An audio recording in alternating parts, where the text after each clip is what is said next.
हरिः ओम्। योऽन्तः प्रविश्य मम वाचमिमां प्रसुप्तां सञ्जीवयत्यखिलशक्तिधरः स्वधाम्ना अन्यांश्च हस्तचरणश्रवणत्वगादीन् प्राणान्नमो भगवते पुरुषाय तुभ्यम्। हरिः ॐ। जज्जाग्रतो दूरमुदयते दैवन् तदो सुप्तस्य तथैवैते दूरङ्गमञ्ज्योते खान् ज्योतिरेकन्तन्नमे मनः शिवसङ्कल्पमस्तु। सर्वेभ्यो नमो नमः, नमस्काराः। आज हम सभी इस वीडियो के माध्यम से संकल्प कैसे करें, संकल्प क्यों करें, संकल्प करने से क्या लाभ है, न करने से क्या हानि है, अन्य विषयों पे, बहुत से विषयों पे चर्चा करेंगे। संकल्प किसे कहते हैं ये भी जानेंगे। तो प्रारंभ करते हैं संकल्प के विषय में। तो संकल्प की परिभाषा क्या है? तो हमें प्राप्त होता है, संकल्पो नाम विद्यमान देश कालोल्लेखन पूर्वक फलोल्लेखन सहित प्रकृत कर्मानुष्ठान विषयणी प्रतिज्ञा। आचार्य मनु भी कहते हैं, संकल्प मूला कामो वै यज्ञाः संकल्प संभवाः व्रता नियम धर्माश्च सर्वे संकल्पजा स्मृता। संकल्पेन विना विप्र यत्किंचित् कुरुते नर फलं चास्याल्पकं तस्य धर्मस्यार्धक्षयो भवेत्। एक अन्य प्रमाण भी मिलता है, संकीर्त्य मास पक्षादीन् निमित्तानि तथैव च इदं कर्म करिष्येऽहं यदि संकल्पम आचरेत्। तो जो संकल्प मूला काम हो वही, सभी कामनाओं का मूल क्या है? संकल्प है। यज्ञाः संकल्प संभवाः, और जितने भी यज्ञ आदि होते हैं सब संकल्प से ही शुद्ध होते हैं। उन सभी का मूल संकल्प है। संकल्प के बिना यज्ञ आदि संभव नहीं है। व्रता नियम धर्माश्च, तो व्रत नियम धर्म आदि कर्म हम जितने भी करते हैं सब संकल्प के क्या हैं? सबका संकल्प मूलक है। इसलिए संकल्प अवश्य करें। किसी भी कार्य को करने के लिए दृढ़ संकल्प की आवश्यकता होती है। संकल्प कर लेने के पश्चात व्यक्ति संकल्पित कार्य के प्रति कटिबद्ध हो जाता है और उसे पूर्ण करने का साहस भी जुटा लेता है। संकल्प के अभाव में कार्य की पूर्ति में संदिग्धता रहती है। वैसे तो किसी भी कार्य को करने से पूर्व मानसिक संकल्प स्वतः ही उद्भूत हो जाता है, किंतु हमारे धर्मशास्त्रों में संकल्प करने की कुछ भिन्न परंपरा है, जो कि अपने आप में महत्वपूर्ण एवं आवश्यक है। मानसिक संकल्प नष्ट भी हो सकता है। मानसिक संकल्प तो केवल व्यक्ति के मन से ही उत्पन्न होता है और वह बिना कार्य की पूर्ति किए, उस कार्य के संपादन को किए बिना ही वह संकल्प नष्ट हो जाता है, जो आप मानसिक संकल्प करते हैं। किंतु प्रत्यक्ष रूप से किया गया संकल्प अवश्य ही कार्य की परिपूर्णता तक ले जाता है, क्योंकि उसमें कई शक्तियां साक्ष्य रूप में होती हैं। जैसे संकल्प करते समय हाथ में जल लिया जाता है।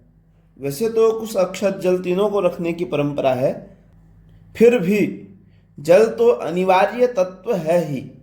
जल में वरुण का वास होता है, इसे सभी लोग जानते भी हैं। अतः वरुण के साक्ष्य में प्रतिज्ञा करने से उसके निर्वाह में वरुण देवता सहायक होते हैं। तैत्तरीयोपनिषद में कहा गया है, अनृते खलु वै क्रियमाणे वरुणो गृह्णाति, अर्थात जल ही वरुण है तथा निश्चय किए गए कार्यों को वरुण ग्रहण करता है। जल ही संकल्प में आवश्यक क्यों होता है? इसका मुख्य कारण यह है कि जल ही सृष्टि के आदि में रहता है और सृष्टि के लय के पश्चात भी जल ही शेष बचता है, वह कभी नष्ट नहीं होता। अतः अनासवान के समक्ष किया गया संकल्प भी अक्षय होगा और कार्य की पूर्ति में सहायक होगा। इसके अतिरिक्त कुश और अक्षत भी संकल्प में ग्रहण किए जाते हैं। कुश को पवित्र माना गया है, उसका मूल जल में रखा जाता है। कुशा का मूल अति तीव्र होता है, कार्य अति शीघ्र गति से पूर्ण करने वाला होता है, इसलिए कुश का ग्रहण करने से कार्य शीघ्रता से पूर्ण होता है। और अक्षत, अक्षत तो नाम से ही स्पष्ट है, न क्षतः इति अक्षतः, अर्थात जो कभी नष्ट न हो। परिणामतः अक्षत रखने से कार्य में विघ्न नहीं आते, कार्य अनुकूल परिणाम को ही देता है। यही संकल्प में इन तत्वों को रखने का विधान है।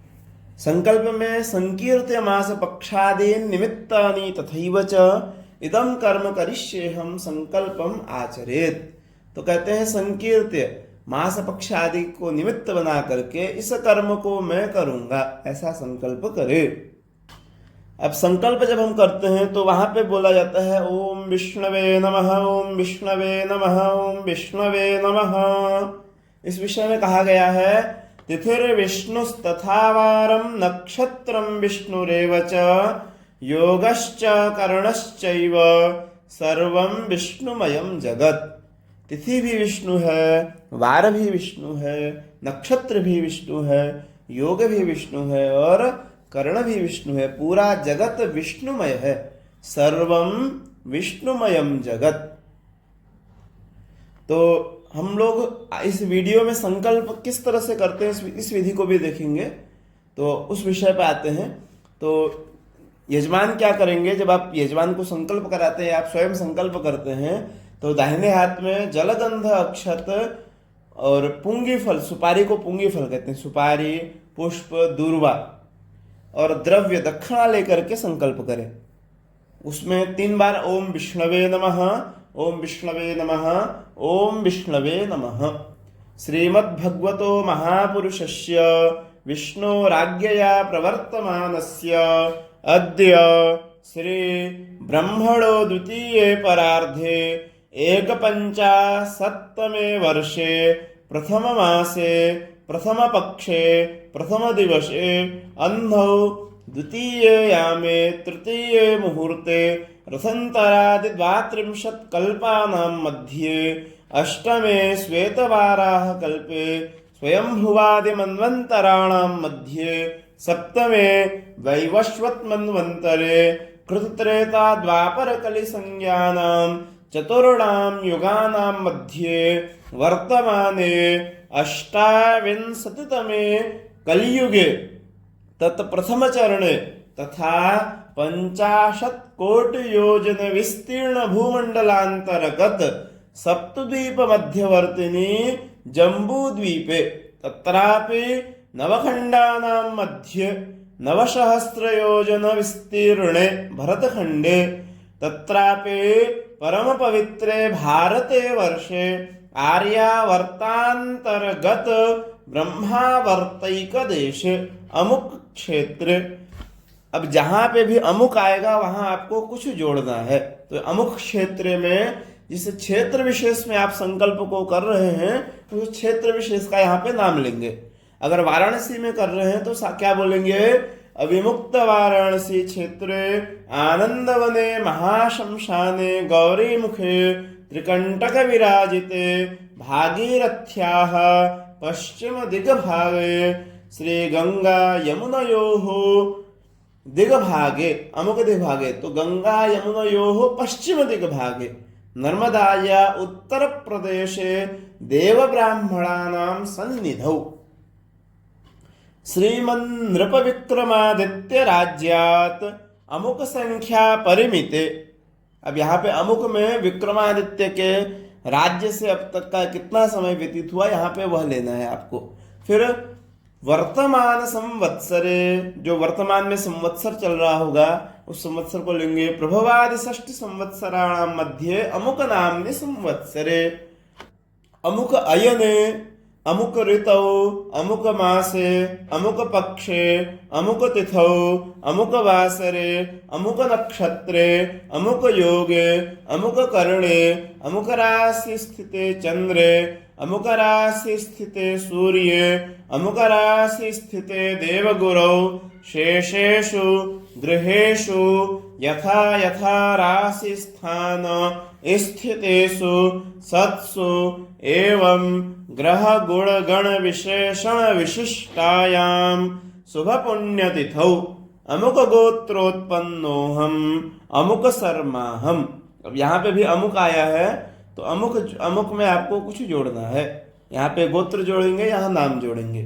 फिर आगे बोलेंगे ममात्मनः श्रुते स्मृते पुराणोक्त फलवाप्तये अस्मिन् पुण्याहे मम कलत्रादिभिः सह जन्मराशेः शकाशान् नामराशेः शकाशाद्वा जन्मलग्नात् वर्षलग्नात् गोचरलग्नात् ये केचित् चतुर्थ अष्टम द्वादशादि अनिष्ट स्थान स्थिताः क्रूर ग्रहास्तैः सूचितं सूचयिष्यमाणञ्च यत्सर्वारिष्टं तदविनाशार्थं सर्वदा तृतीयैकादश शुभ स्थान स्थितवत् उत्तम बल प्राप्त्यर्थं तथा दशांतरदशा उपदशादि जनित पीड़ा शांत्यर्थं शरीर आरोग्यता प्राप्त्यर्थं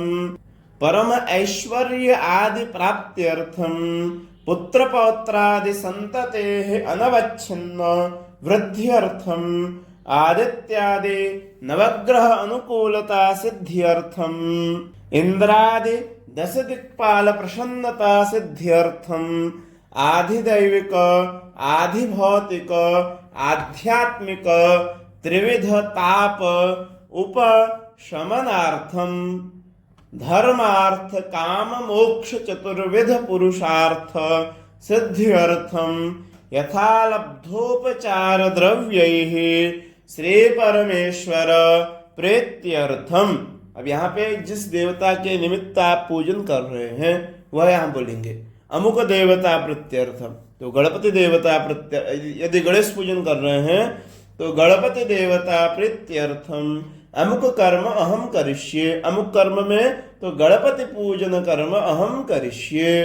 तदंगत्वेन गणपति पूजनम स्वस्ति पुण्याह वाचनम मातृका पूजनम वशोर्धारा पूजनम आयुष्य मंत्र जपम सांकल्पिकेन विधिना नांदी श्राद्धम आचार्यादि वर्णानि च करिष्ये। अब यहाँ पे ऊपर हमने गणेश पूजनम करिष्ये बोला। यदि आप सिर्फ गणेश पूजन करेंगे तो ये सब पूजन वहां बोलने की आवश्यकता नहीं है। कोई बड़ा अनुष्ठान आप करते हैं, शतचंडी अहम करिष्ये या लक्ष्य चंडी करिष्ये, जो भी करेंगे वहां फिर इन सब की आपको आवश्यकता पड़ेगी। उसके बाद तत्रादौ निर्विघ्नता सिद्ध्यर्थम गणेशांबिकयोः आवाहन पूर्वक पूजनम अहम करिष्ये।